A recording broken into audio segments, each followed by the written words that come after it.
ময়দানের দিন আম্মা জান আয়েশা সিদ্দিকা রাদিয়াল্লাহু তাআলা নবীর ডাক দেয়া কয়, ও পয়গম্বর, হাসরের ময়দানে নাকি মানুষগুলো উলঙ্গ অবস্থায় উঠবে? নবী কয়, হ্যাঁ আয়েশা, উলঙ্গ অবস্থায় উঠবে। কয়, ও পয়গম্বর, তাহলে আমাদের কি লজ্জা লাগবে না?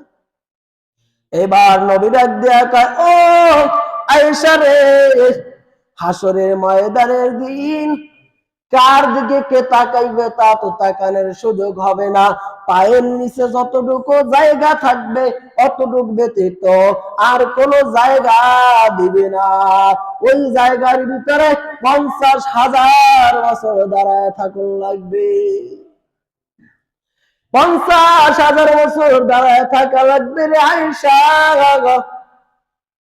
ও আয়েশা, তুমি জানো ওই সময় নিজের দিকে নিজে তাকাইতে পারবে না। এদিকে সূর্য, আমার আল্লাহ কইব, সূর্য তোর যতটা তাপ আছে জমিনে ছাড়িয়া দে। সূর্য 9,30,00,000 মাইল উপরে সূর্য। এই সূর্যটা 9,30,00,000 মাইল উপরে। সূর্যের 12টা মুখ আমাদের এই জমিনের দিকে, একটা মুখও ফিরানো না, সবগুলো মুখ উপরের দিকে ফিরানো। এরপরও 34 মাসের রৌদ্র সইতে পারি না।